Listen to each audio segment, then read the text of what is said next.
9वां दिन आज बंद रहेगा। गाजीपुर और चिल्ला बॉर्डर आंदोलन तेज करने पर किसान आए टिकरी बॉर्डर पर होगी किसानों की बैठक। बिहार में नेता प्रतिपक्ष तेजस्वी प्रसाद यादव ने कैबिनेट विस्तार नहीं होने पर नीतीश सरकार पर कसा तंज। कहा कि बीजेपी जेडीयू की आपसी लड़ाई में हो रहा है बिहार का नुकसान। बिहार में मध्यावधि चुनाव को अब राजद उपाध्यक्ष शिवानंद तिवारी ने भी दी हवा। कहा कि एनडीए में जो हालात हैं उनमें मध्यावधि चुनाव की बात किया जाना गलत नहीं है। कोरोना पर अंतिम प्रहार से पहले पीएम मोदी की मुख्यमंत्री के साथ बैठक कर टीकाकरण को लेकर होगी चर्चा। 16 जनवरी से कोविड-19 के टीकों का होना है रोल आउट। छत्तीसगढ़ के स्वास्थ्य मंत्री टीएस सिंहदेव ने कोविड वैक्सीन पर जताई आपत्ति। कहा राज्य में नहीं मिलनी चाहिए अनुमति। भोपाल में कोविड वैक्सीन ट्रायल डोज लेने के 9वें दिन बाद वॉलेंटियर की मौत, भारत बायोटेक ने दी सफाई। देश के 7 राज्यों में पहुंचा बर्ड फ्लू, अब मुर्गियों में बीमारी फैलना शुरू। अब तक 1400 से अधिक पक्षियों की मौत। मृत मिली मुर्गियों की जांच रिपोर्ट का फिलहाल हो रहा है इंतजार।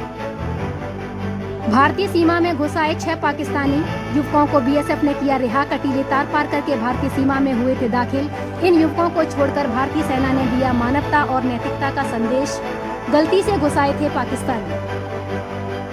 भारतीय अमेरिकी रिपब्लिकन नेता निकी हेली ने किया दावा।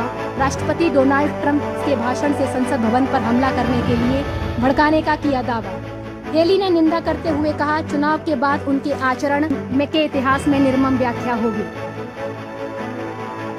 अमेरिका ने श्रीलंका के 3 नागरिकों को ठहराया आरोपी। साल 2019 में श्रीलंका में हुए ईस्टर हमलों में ठहराया जिम्मेदार। आईएसआईएसआई के एक समर्थक के समूह में शामिल थे ये नागरिक। देश की बेटियों ने उत्तरी ध्रुव के ऊपरी सबसे लंबी पहली बार उड़ान पूरी करके इतिहास रचा। एरेंजा की 4 महिला पायलट का बेंगलुरु एयरपोर्ट पर हुआ सम्मान।